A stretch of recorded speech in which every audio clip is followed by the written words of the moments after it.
Hello everyone. So the plan for today was to discuss quantum bases and quantum states and how can you create it in our framework. So Matt's prepared some nice notebook with some homework even at the end of it, but because I know much more about actual internals, I hope to just improvise and show you how it actually works underneath during this discussion because yeah, why not? So and without further ado, I guess I just go ahead and see what the hell is the quantum basis and how can you create it and make it work for our states and operators probably in the end. So the idea here is that every quantum object in our framework has a basis. Quantum states has a quantum basis, operators, measurement operators, quantum channels. Underneath there is a quantum basis. Quantum basis is just some numbers assigned to each particular state because we work in the discrete space.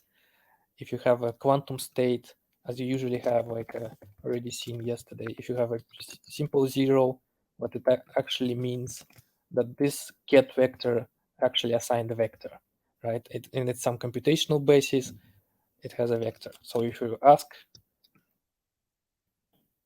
for a basis, you return a quantum basis for the state.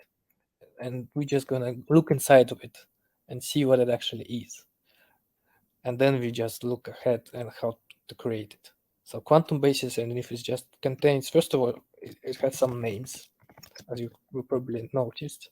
If it's a two-dimensional computational basis, it has a 0 ket and then 1 ket. It's a two-dimensional computational basis, right? And each of those is assigned a vector. You can element. If you ask for elements, you actually get each vector, a vector for each of those names, right? Maybe a more convenient property would be just see an association of the ket with its representation, right?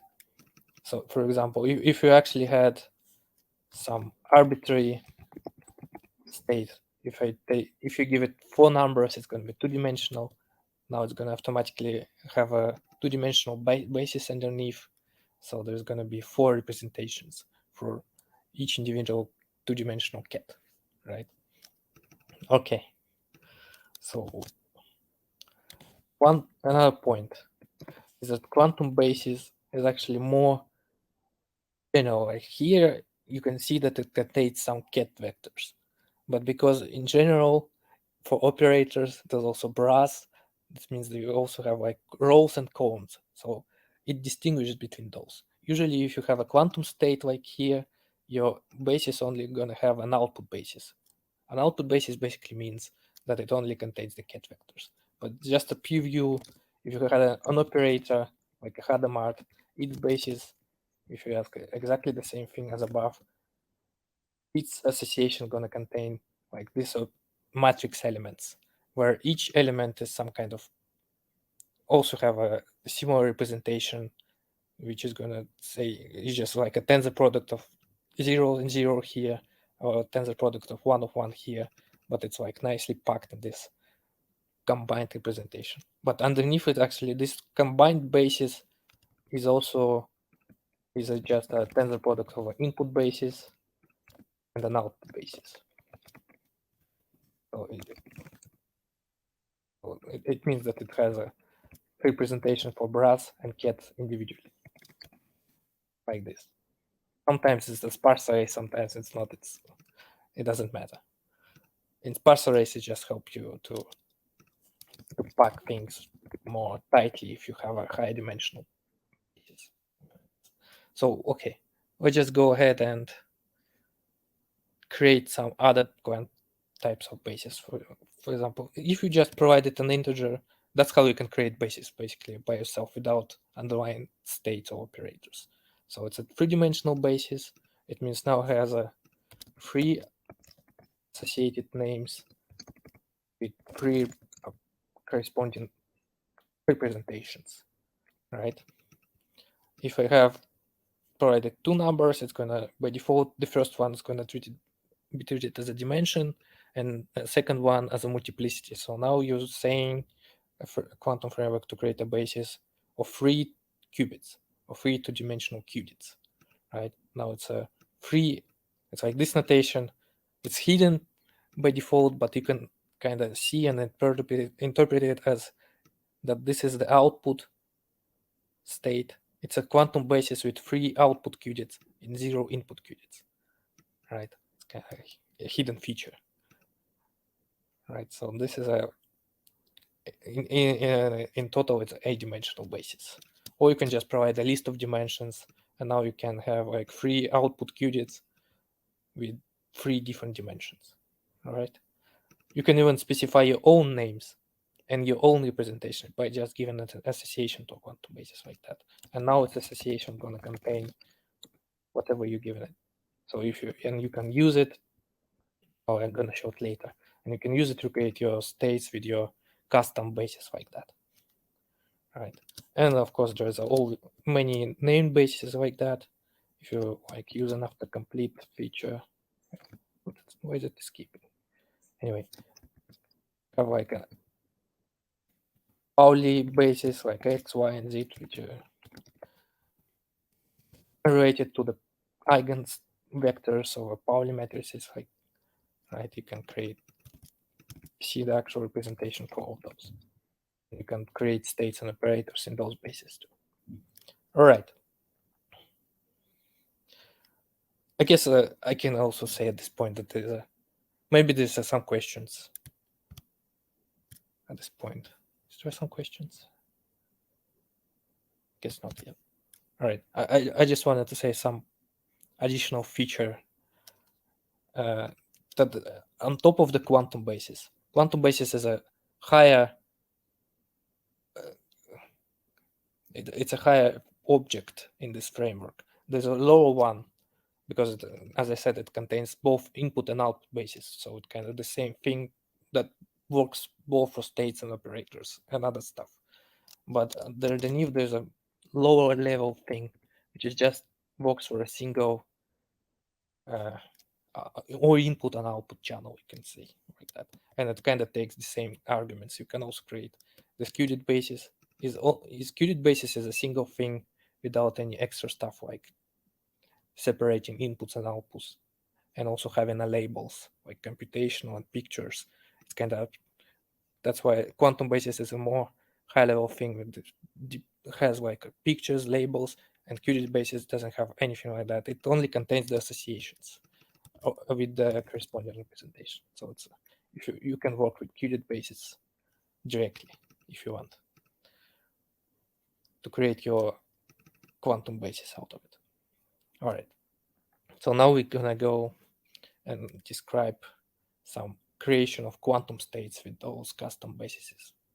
So as you recall, maybe we already told you about it, how to create quantum states. You just provide a list of amplitudes, right? In the traditional form, you already know what it is. If you provide a list of amplitudes, it's the numbers that's kind of displayed near your gets, right? That's by default, it's a computational basis, so you provide amplitudes for your 0 and 1 ket. Okay, in 3-dimensional, it's going to be similar, but now you have an additional number 2, or it's number 3 if you count from 0. Okay, but now, no, okay, yeah, and but if you're gonna this comment says that if you provide less amplitudes, then the power of 2 is going to automatically pad it, because it by default it assumes that you only deal with qubits, so it's going to pad that additional 1 ket by 0, so you don't see it in the traditional form, for example, and its amplitude is actually 0, right? So here's some reminder, I guess, of how to create states. Okay, I guess at this point we could just show some of the examples how we would create state on the different bases. So if you, as a buff, if you have an amplitude for qubit, you can just say in what basis you want to do. You can just provide a name, or you can just provide a whole basis if you want. If you construct it customly with some names, associations, or whatever argument that works for quantum basis, should work for the second argument of your quantum state, specifying what basis you want your quantum state to be in. Right. So now in traditional form, it has a new names that correspond to a new basis, which in this case is Pauli X basis. Right. So and this is the same amplitude. I think it's important to know that it's not converting your computational basis with A and B amplitudes into the Pauli X basis, but you provide amplitudes in this basis. So it's important distinct. It's important to distinguish those. If you want to actually kind of change the basis from this one to your X basis, you just make an additional wrapper. Now if you have this computational basis, you want to convert it to an Pauli X basis, this is the way. This is how the change of basis works, right? Now it has an actual new amplitude, and now because it's a conversion, this kind of equality holds, right? It doesn't matter whether you change your basis or not, or if you solve it. Sometimes it shows you each individual equality or equation for each of the amplitudes, right? If you solve it, you solve the amplitudes. Amplitudes are the same. Okay. Maybe something more advanced. Maybe we should try some 2-qubit basis or 2-qubit one in some tensor product of X and Y, or maybe Fourier, like that. Right now it's just a 2-qubit basis and a composite basis, a 2-qubit state in a composite basis, where the first qubit is an X basis and the second qubit is in the Fourier basis. So you can do things like that. And the similar stuff as above, changing basis works. And you can obviously do it with the matrix. I guess I can also solve the matrix case. If you have a ABCD density matrix in the X, now it's a mixed state, mixed matrix representation state in the new basis, not the computational one. Okay, what else? Okay, any question at this point? List of the built-in basis states. The actual list, oh yeah, if you don't want to use autocomplete, it's not exposed in the global system context, but you can extract it from package scope. There's a bunch of variables that are not exported from the package in the package scope, and all of the names, usually named variables, usually start with a $sign. So if you want quantum basis pictures names, maybe it's a qubit basis names. I guess it's gonna, yeah. That's how you can get the names for that work for your qubit basis. So if you actually map qubit basis or quantum basis over it, you get if they don't without any arguments. So either qubit basis or quantum basis should work. Just quantum basis assumes that by default you're creating an output thing. Okay. So qubit basis assumes that you're creating a qubit as an output. Okay, what was the other question? Is it possible to see this basis in block sphere representation? Sure, if you have a quantum state, have a property for quantum states. If you have random P01, for example, have a block sphere plot, I think, or just block sphere, I think. Oh, block sphere. That's the graphical representation for the quantum state, right? So you see the usual basis, but there's no way to customize it. But we can create it here. Just it's a nice idea maybe to customize your bases that you decompose into. By default, yeah. So if you, so it's not going to change if you have an X or 0, 1. It points to this one. It doesn't matter which basis you are creating it. It's going to always point. Oh, that's because I'm not converting a basis, but I providing amplitudes in the X basis, right? So you can move R like this. I guess if I do it the other way around, it's going to point to plus. If you want to do in Y basis, it's going to point to R, to the right cat, but 0, 1 going to point to the L. That also works for mixed ones. Random mixed. Make a box sphere when your arrow is not necessarily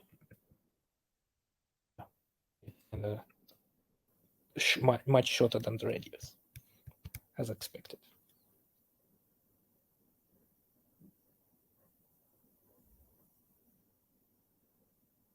We're going to just update this notebook because as soon as I finish with this, I'm going to just put this notebook as I type it in the series materials.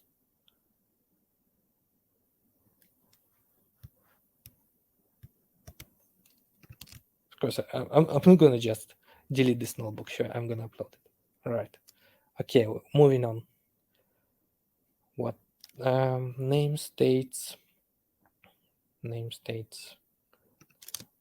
Yeah, because we are discussing states. Yeah, there's the similar to different quantum basis names.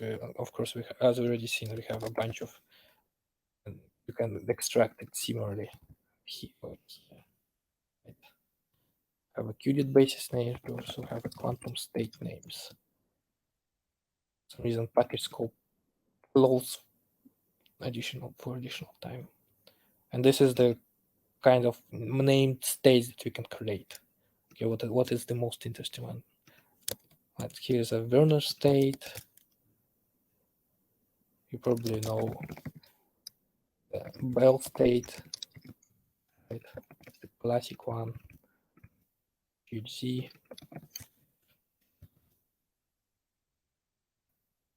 Graph state, I think, is actually takes a graph.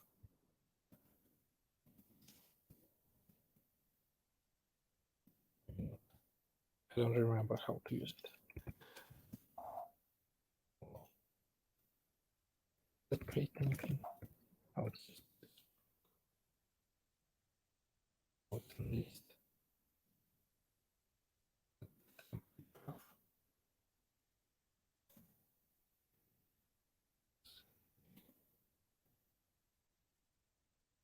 Right, yeah.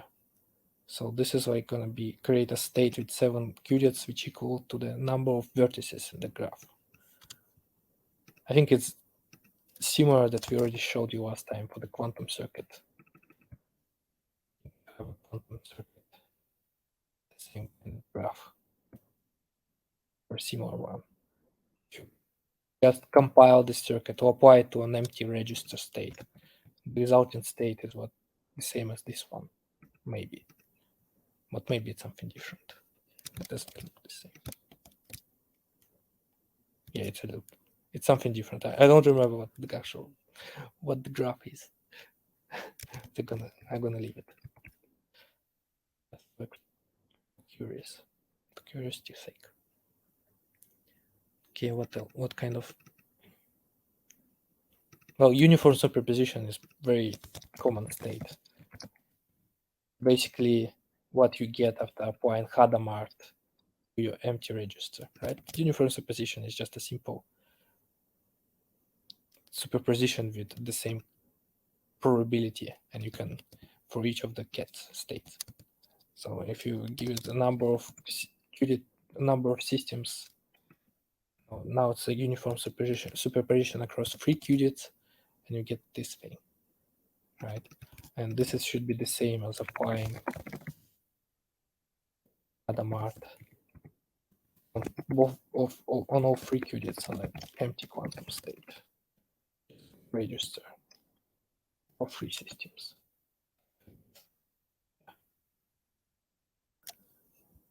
All right. So now I guess I'm gonna tell what you can do with the quantum states besides just creating it. Some arithmetic works, so you can multiply quantum states by some coefficient number. So just symbols, because everything is symbolic. You can add them up, and you get like a resulting state, which is what you would expect it to be, right? One of the things that for people who like nice notation, if you like wanna actually show that you create the state as you usually create it in the usual mathematical notation. If you evaluate your things in place, you can evaluate in place every sub-expression, even inside your input cell, right? For example, if you select your quantum state, you evaluate it in place, you get this nice output summary box, which you can again select and convert to the traditional form, as we already taught you how to do, right? So you can do it like this, and you can do it for every state. And now you have a nice notation which also evaluates to a box, but you can still create. So you can still turn it into a nice traditional mathematical notation. That's a nice trick to know about. Okay. Which are the output forms that you can apply to quantum states? Well, only the traditional form. Traditional form is just yeah, by the way, I should say that whenever we press a form, traditional form, because there's only a traditional form and a normal form. Traditional form is just the same as asking for a formula, maybe formatted differently. Traditional form is just basically asks to show you the formula for the underlying state or operator or measurement operator, channel, and so on. Maybe an exception at a quantum circuit. For a quantum circuit, traditional form is just a diagram. Yeah, and there's no other forms. If you have any suggestions, maybe, because usually it's like what kind of formats there. There's no like distinction between in the Wolfram language. There's just a few forms to work with. You either type things in your cells using the input form. Now, as the output form, you usually see a standard form, and traditional form usually used for mathematical, nicely formatted notation. There's no like other choices to choose from. There's like a formatting style that's a bit different things, right? Okay, it's kind of side. Okay, you're representing all matrices which are two-dimensional. I mean, polymatrices. I want to know, is it possible to represent general? What do you mean by general? I already showed how to make a arbitrary symbolic matrix, not just Pauli one.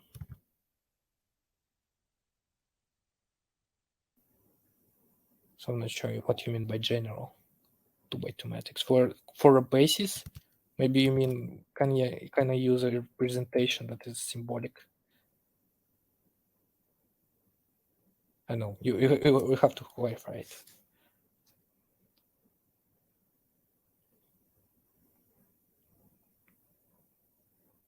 The unitary matrix.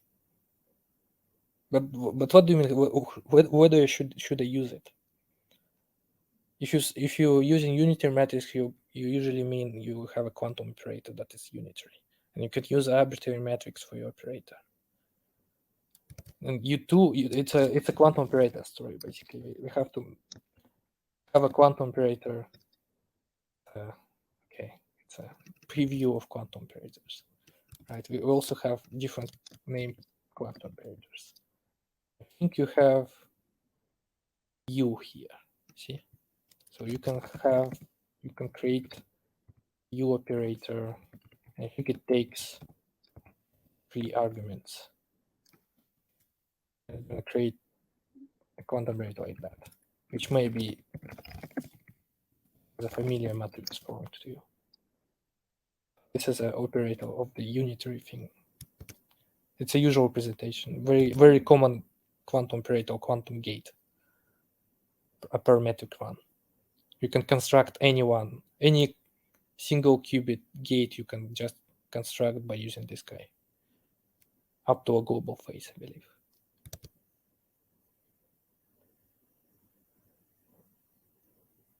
All right.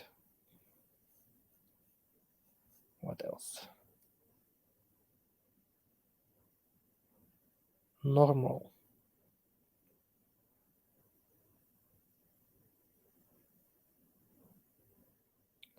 The question is,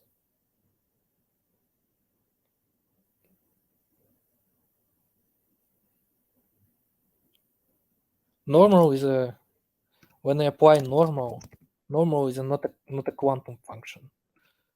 Normal is a general Wolfram language context that converts different stuff to some normal representation. It's like if you have, for example, if you have a sparse array, like every matrix A, B, C, D again, right? If you convert it to a sparse array, it has this special representation. But it has a normal form, it just looks like a nested list. There's a bunch of stuff in the Wolfram language that can be normalized in this way. And we don't have any normal for quantum states or quantum operators. When I probably called normal and quantum state, I actually called it for the sparse arrays in the association or something like that. I don't remember. Normal doesn't do anything for the quantum states at this point, I think. I'm not sure what it should do.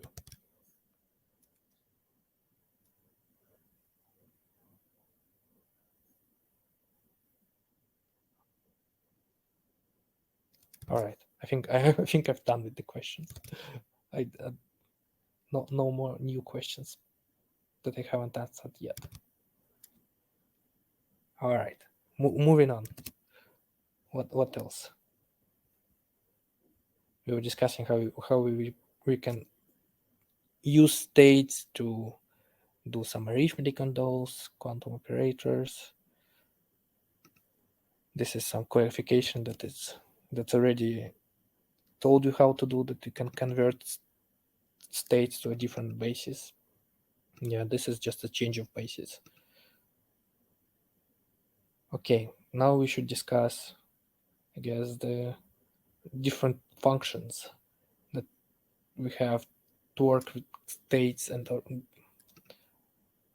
the basic quantum framework functions. So the one very useful one is to do partial tracing of your states. Right? If you have a state, like this state, this is just a single qubit. You just create something like arbitrary. Right? This is a symbolic one, a 2-qubit state. But now, how do we discard or trace out, which are kind of two different operations? But what you usually mean by tracing out one of the systems, because this is a system of 2 qubits. If you want to trace out the second one, that's what you usually get, right? Maybe do the complex expand in this case. Yeah, because it looks like it didn't trace it out, but because when you usually trace out one of the systems, you get a mixed state, right? Because now it's a matrix state of 1 qubit, and because it's a matrix state, it contains two row and column indices, so you have to display it as two kind of things. Usually, this is one of the points that we should have done earlier. If you have a quantum state which is a mixed state or a matrix state, right? Usually see in the literature that you have, like, for example, if you have any random mixed thing, it's a raw density matrix, which is usually abbreviated by raw, right? And you usually prefer to see it as this thing, actually. Not in this notation when you have a double ket, but a bracket notation. So you actually prefer to see your density matrix mixed state as an operator. And we kind of distinguish it because it's very ambiguous when you display your state that looks like an operator, right? Because it's not by default, it's not an operator, it's a state. So it only have to have an output. So you have to represent it by a cat. So it's important to distinguish when your state, either it's a pure one or a mixed one, it only should contain cat vectors, right? But an operator, it's something that contains both input and output, so it's allowed to have input and brass and cats. So your mixed state is displayed usually like this. And that's why when you trace it out, your pure state, if you trace one of the qubits of your pure state, you get a mixed one, which is a matrix, and that's why it shows up like this. And if you actually show it as an operator form, maybe that's a more, maybe you together, right? To group some of the things, right? Now it's a more familiar form of a matrix state that you get after tracing out one of the qubits. Okay, and the partial trace, yeah, so the notation for partial trace works for not just states, it works for operators, even for, not shown here, but you actually can trace a quantum basis itself. And what it means if you have a quantum basis, two systems and two different ones, for example, X and Y Pauli basis. If you trace one of them, you just get a new basis. So you can just discard it. In this case, you don't have to trace some arbitrary matrix. In this case, it just means discarding one of the systems completely.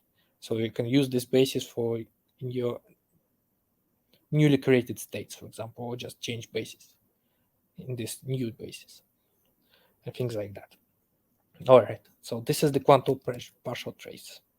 By the way, if you have a function, you have like a quantum basis functions, quantum state basis, the documentation already should be come pre-installed with your packlet. So the usual way how you search or browse documentation in your session usually should work for the symbols in the packlet.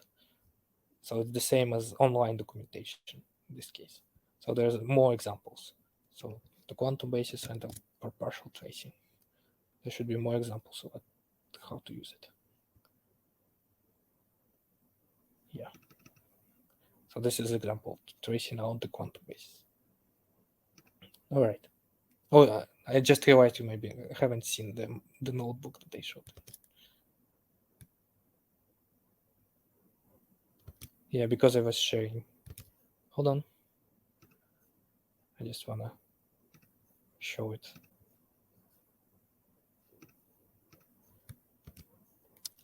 What I meant the documentation. What I was showing is the documentation. All right. And that it works. Okay. Moving on.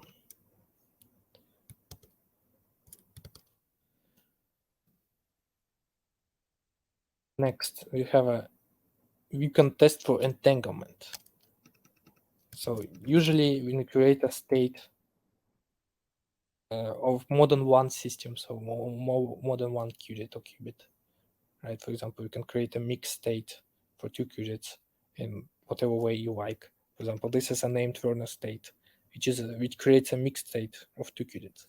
You can ask whether it's entangled or not. And for this particular named state, for the Werner state, there's a property that if you have your probability here is more than half, then it's not entangled. But as soon as you lower it below it, now it becomes entangled. And I can explain, I guess, what is this entanglement test actually is doing in more detail. So what is actually happening? There are a bunch of, oh, okay, I'm just gonna explain it a little bit later. So, and you can do it for other different states. And you can ask which particular systems. If there's more than two, you can ask which pair you want to ask whether those systems entangled or not. Okay, and underneath it, what it's doing is computing something called entanglement monotone on your quantum state. It's some numeric property. We have a bunch of those monotones implemented. By default, I think it's a concurrence, right? The concurrence entanglement monotone is just a number. So you give it a state, and it just computes some metric of what basically describes some kind of degree of entanglement of this state or systems in this state. So, and then there's just some equality that's happening. If it's, for example, this thing is entangled, but this thing is not because it's a zero. And I think the condition is when it's not zero or higher than zero, then it's entangled. And I think it works. This kind of condition works for all kind of different monotones here.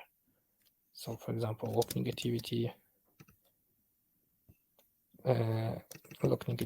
for this state that we know is not entangled is still zero.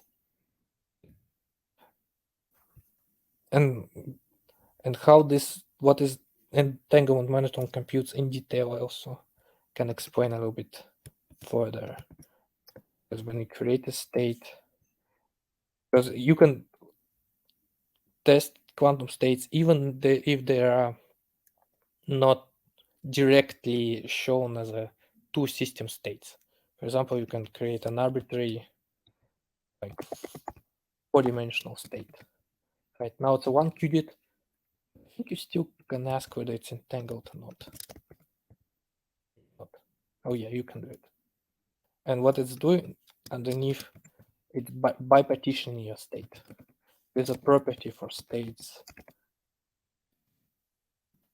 called bipartition. You see, by default,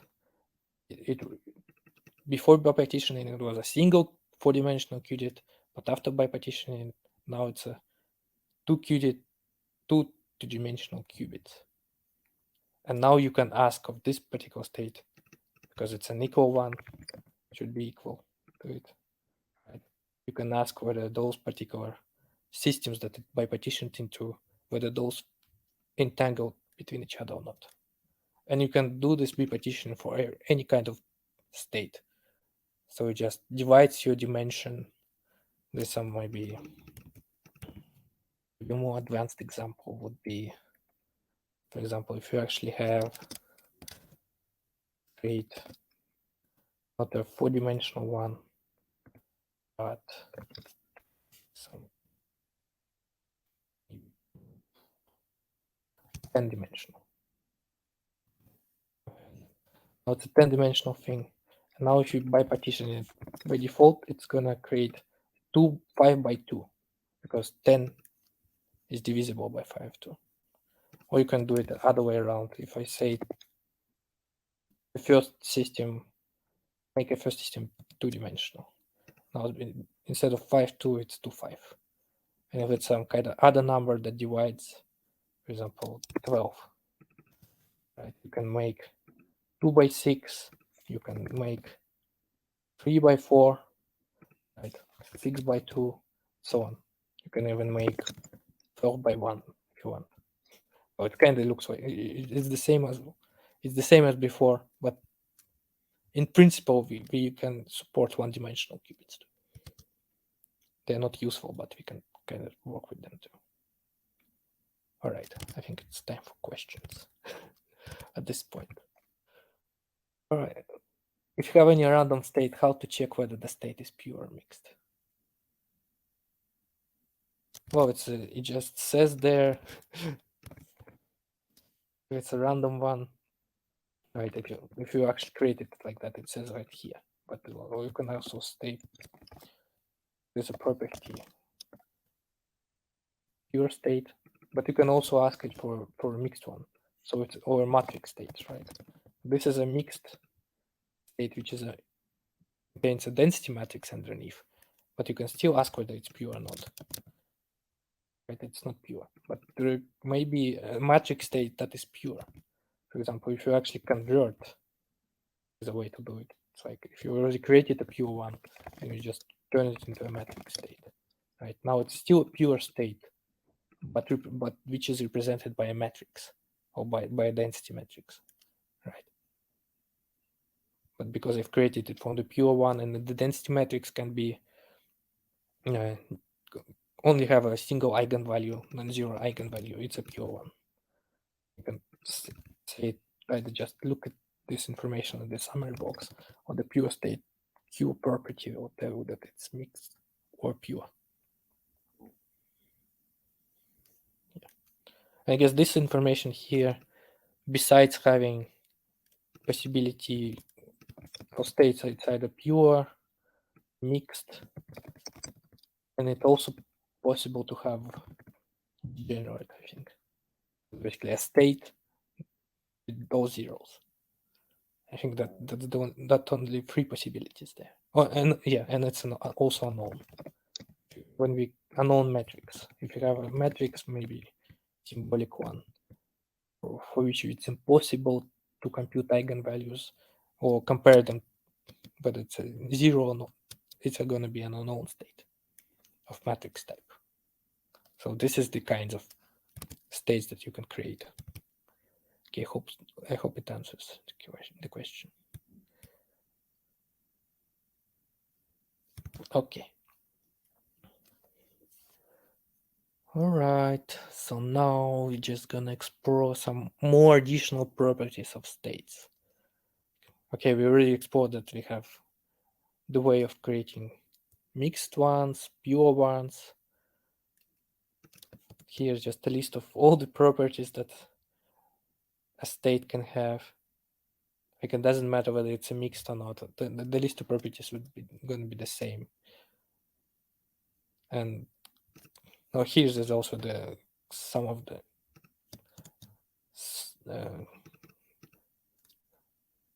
some mention of bipartition that I already did. Okay, decomposition. Well, decomposition is an interesting thing. Yeah, so it's a way of decomposing your state into pure or separable components. I would rather say. So if you have some random 2-qubit system, 2-qubit state like this, right? It's usually some kind of, it looks like some inseparable gets inside of it, but you can decompose it into a sum of products. So for example, if one of all of those are, well, they not look very convincing. Let me do like this. Yes.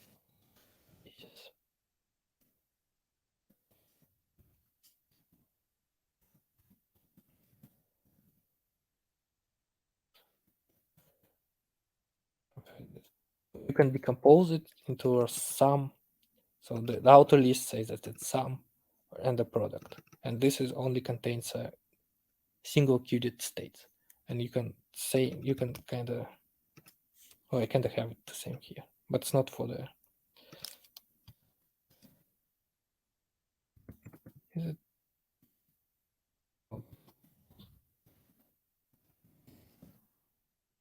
Just I wanted to show it in the computational one because this one is some new basis that we converted it into that looks like basically a single ket vector, which is not normalized. And you can recover, the idea is that you can recover your initial state from this decomposition by just doing the quantum tensor producting each individual pair and then summing it up. This resulting state should be equal to the original one. But you can use this decomposition to do some interesting stuff. Maybe. It depends on your application. All right. Disentangling. This is very common to decomposition, but instead of having a pair of the single qubit things, I think it just already pre-tensor producted it. It's a decomposition, but you tensor product it.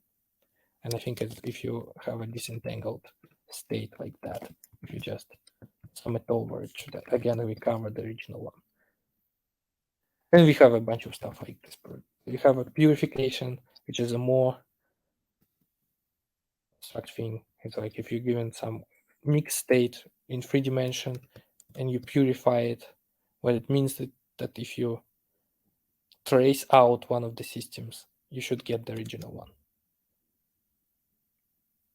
Right? It's like add one additional purification means it's like asking for what would be the additional system that you have to product it with the original one, so that your output one is a pure one. But if you trace it out, that system that you just added, you recover the original state back. The idea for this is the idea of the purification. Okay. Okay, this is some bunch of interesting properties, so maybe there's some questions about them.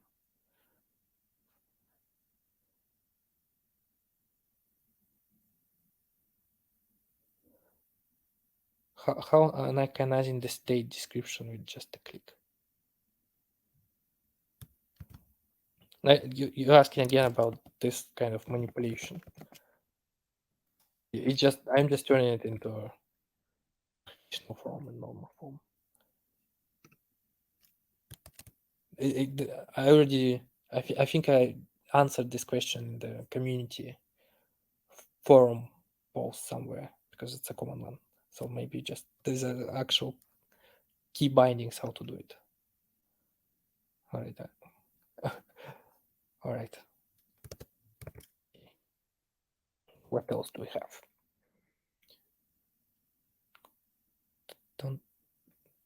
Some kind of structural manipulations, because we have a bunch of properties of states here. Some of them are making you decomposing your state, or like purifying it. Those are actually manipulating amplitudes, but there's some also structural things, like if you can just swap states around. So this is like a underlying thing without making the permutation operator enacting on it in the circuits, in the circuit environment. You can just manipulate states directly for like permuting qubits around. For example, if you had this kind of state, amplitudes going like this, if you permute your first and second qubit, swap them around, you should be seeing amplitude change A2 go to A3, because 0, 1 and 1, 0 should swap around, but everything else stay the same. Yes, this is a just swapped around the qubits. So crisscross those amplitudes around. Okay, what else we have? A projector and operator is a kind of very similar thing. It's operator property I already showed you in relation to density matrix, right? If you had a density matrix state, its operator would look more similar to you in terms of a traditional form. But what it actually is, underneath, if you have a pure mixed matrix state, doesn't matter. Projector is just kind of makes it doubles your, first of all, it doubles your number of systems, so number of qubits. It kind of, because you see, it's like before it had I plus this 2 qubit state. Projector doubles the number of qubits, and also doubles it in a way that creates not an input one, but an output one. And this is kind of a hacky way, because now you can ask, does it look like state anymore? And you're right, because it's not a state. It's a little bit of a hack. Because if you ask for a projector, it says pure map, right? So this way we can represent states. That's how we distinguish states from operator. So operators is kind of can act like states, but they have an additional order, because you can think of operators more like a gates, because you know where you apply it in the circuit environment. But you can still forget about circuits completely and work with pure maps. But they're going to be displayed as states. I don't know how to just explain it more clearly. Basically, we're cheating a little bit here. Our states are more general than actually states. I told you about that it can be either pure one, mixed one, degenerate, or unknown state, but it actually can also be a map. And even depending on whether it contains brass or column vectors inside of it, which it can also do. And if you wrap around, well, basically, if you have an actual quantum state with brass in it, which is a pure map, actually, if you just wrap it with quantum operator, it automatically works. Now it's a more usual representation of this object, if you wish. Sometimes it's just very useful to work with quantum states instead of quantum operators that also have this additional order thing in relation to circuits. All right, maybe we will discuss it a little bit more in more detail later.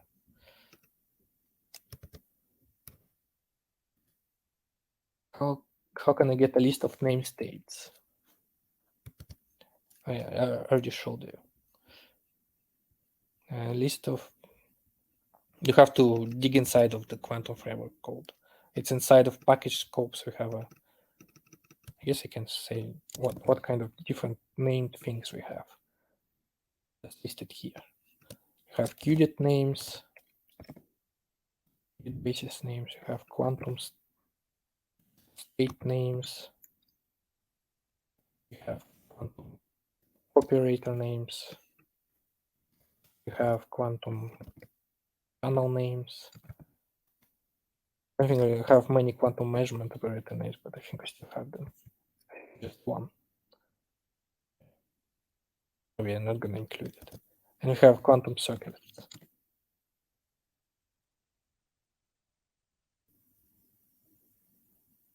And maybe we also have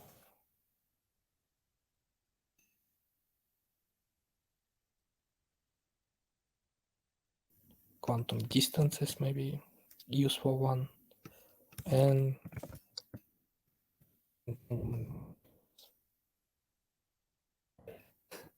it covers the most of the named stuff that you can just use in relation to those objects.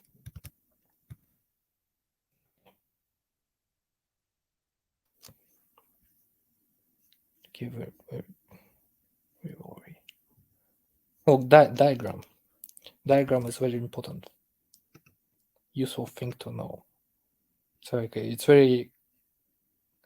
kind of explains this relation of projectors, turning states into operators and back. So, for example, if you have just a pure state like this, you can represent it as a simple diagram. It's not a circuit diagram.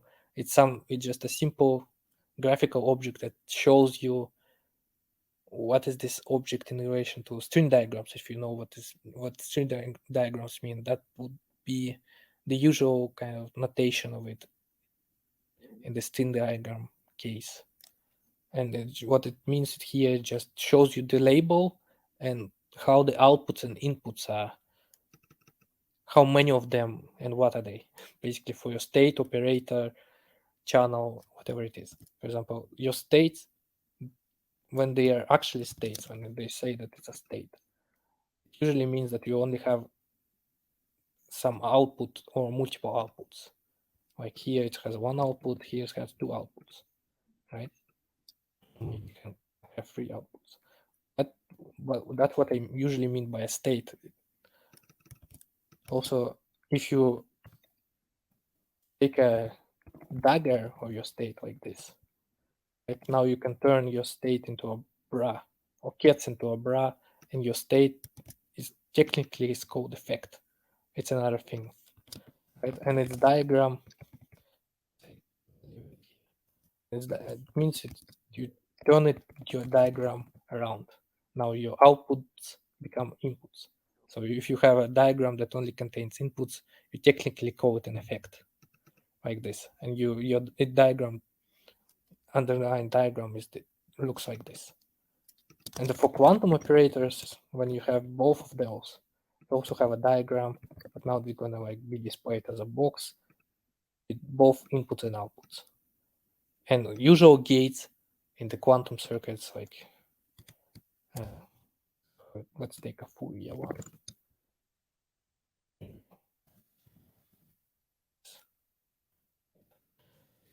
It can, if you have more, if you operate arcs on more than one qubit, it's just gonna have more outputs and inputs, but it's the number of those gonna be the same.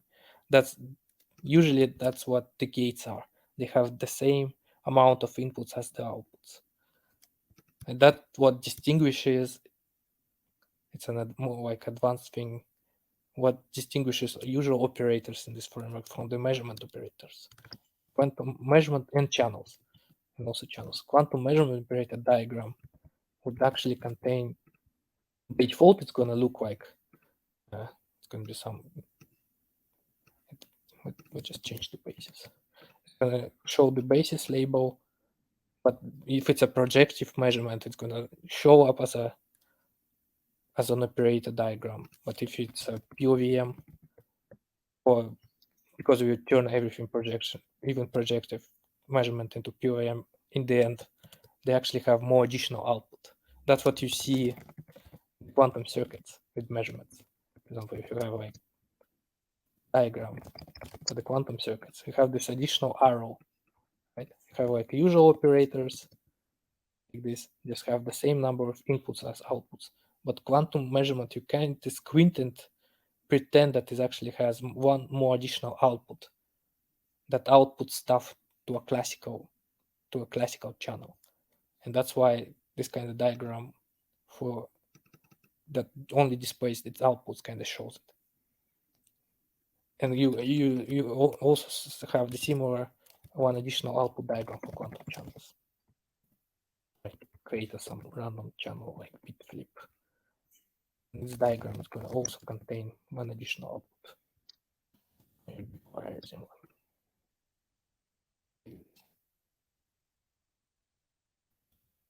It's not shown in the circuit diagram, unfortunately. That's what we are thinking about, how to actually show it, because it's not storing that additional output anywhere. It contracts it immediately. That's the property of quantum channel. So when you measure stuff, you kind of outputting your additional outputs into some classical channel, but how quantum channels act, they also produce this additional output underneath, but you immediately contract it.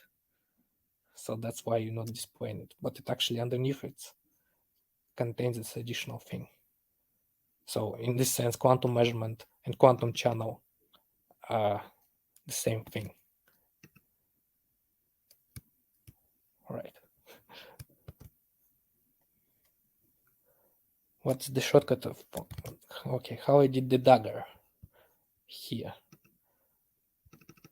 Well, the usual do is there's a dagger thing. It's escape DG.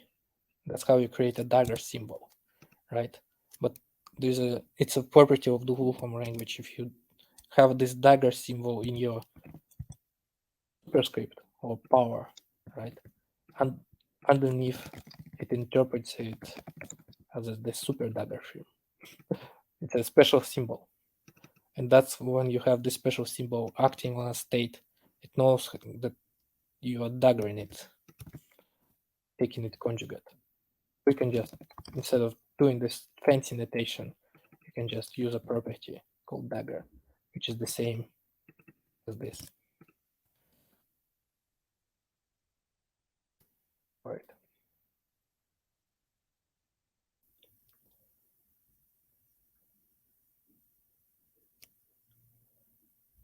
Well, about big picture and books. Well, I don't know. Well, actually, I can advise one more.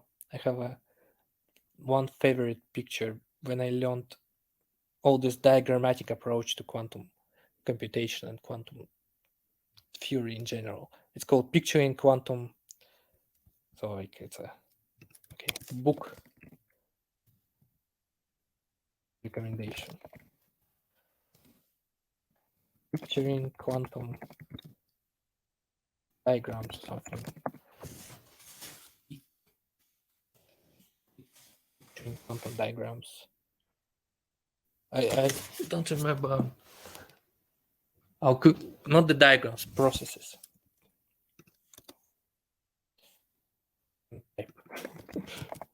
Processes. I think it's called something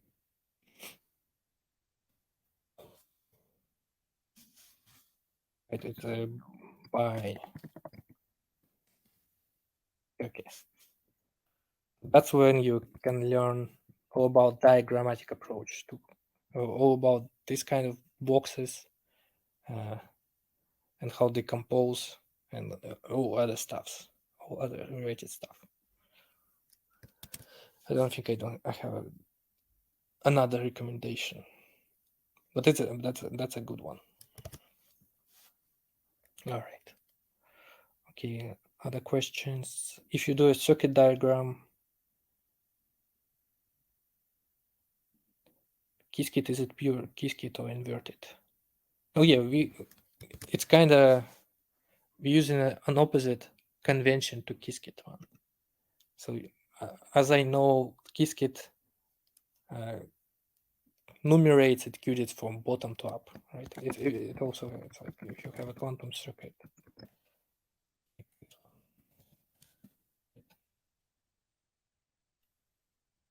We just enumerate our qubits in a normal sense. This is like a first one, second, third one from left to right.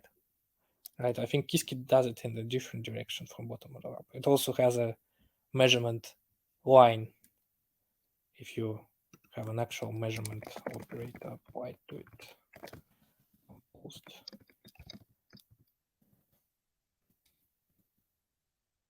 Also, Qiskit likes to show the measurement line on the bottom. There's a reason that we, by default, showing it on top. We actually can change it. Measurement wire position, I think. Qiskit likes to show it this way, but there's a reason why we show it by default on the top, and maybe I'm gonna explain next time why. It's related to how do you treat these outputs, because this additional one is on the left, right? For the measurement thing, the classical one is the left one. It makes sense to put it on the left. So if you treat your circuit from left to right, it's on the left to the output. So it kind of makes more sense to put it on the top. So that's my interpretation of it. Parallel computation. So does the framework allow parallel computation?